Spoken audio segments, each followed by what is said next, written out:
আমি ফ্রি জলসা করব, ইমামদের বেতন 50,000 করুন। যদি বলেন নামাজ পড়িয়ে পয়সা কোথায় লিয়া লেখা আছে? কোথাও লেখা নাই। তোমাকে কে বলেছে মসজিদ করে ইমাম রাখতে হবে?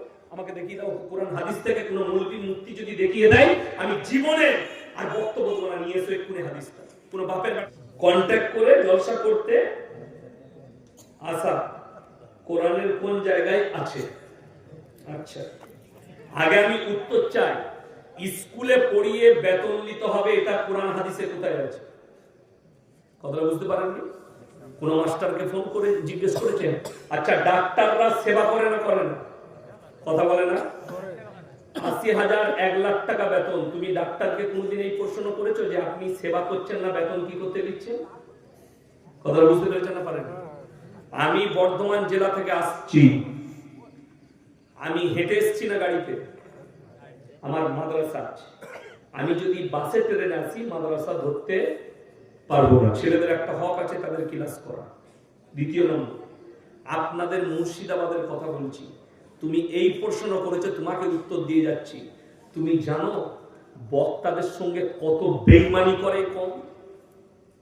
কত বেঈমানি তোমার জানা না? আপনাদের নোয়াদা থানায় এক জায়গায় জলসা করেছি, নাম করবো না, আজ থেকে 10 বছর আগে। গাড়ি ভাড়া করে এসেছি, বক্তা আসে না, আমাকে বললো হুজুর আসুন পয়সা দিয়ে দেবো। গাড়ি ভাড়া 2200 টাকা, আমাকে দিয়েছে 1800 টাকা। 400 টাকা আমার ঘর থেকে দিয়েছি। আমার বাড়ি থেকে 240 কিলোমিটার ইসলামপুরে দাওয়াত লিখিয়ে রেখেছে। আমি দৌলতাবাদ গেছি বাপের টাকায় তেল ভরে। দৌলতাবাদে চা খেতে দাঁড়িয়ে বললাম ভাই কোন দিকে ঢুকবো? বলছে হুজুর জলসাটা হবে না, বলতে ভুলে গেছি। এই টাকাটা তোমার বাপ দিবে? কথাটা বুঝতে পারেনি আমার?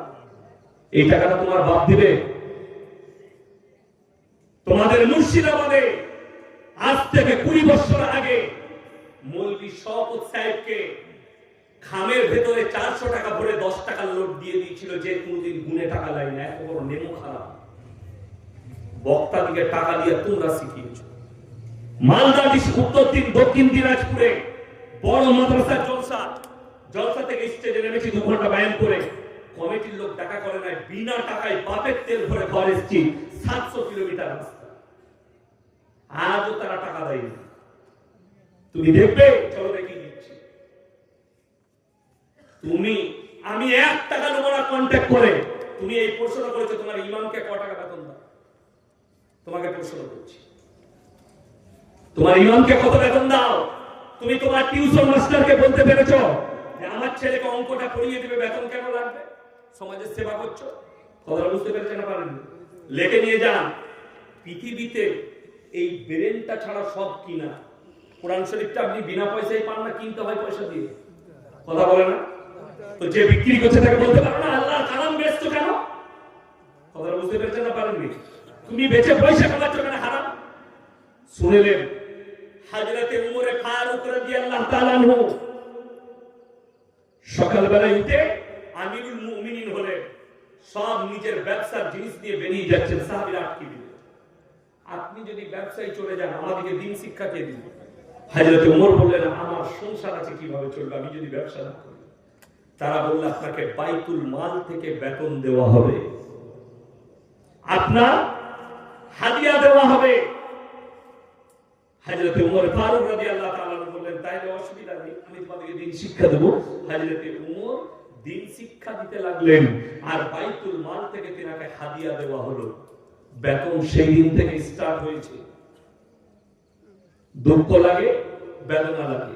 একটা মুরগি থাকলে নিয়ে এসো যে মসজিদে ইমাম রাখতে হবে, যে তাকে খাওয়াতে হবে, তাকে ইমাম রাখতে হবে। মসজিদ করেছো নামাজ পড়ার জন্য, কে নামাজ পড়াবে তুমি বুঝে নেবে।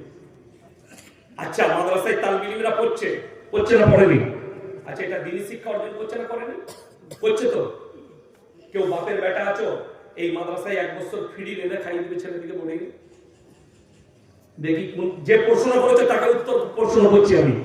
তুমি দিনের খিদমত, তোমাকে বেতন দেবো না। আমার মাদ্রাসায় 300 ছাত্র আছে, তুমি ফ্রি 1 বছর খাইয়ে দিবে রান্না করে, বাবুর্চি থাকবে, তোমার খাওয়া পড়া সব ফ্রি, 1 টাকা দেবো না। তুমি 1 সপ্তাহ নাহলে 1 মাস পরে লুঙ্গি খুলে আন্ডার প্যান্ট পরে ছুটে হরিহর পাড়া চলে আসবে।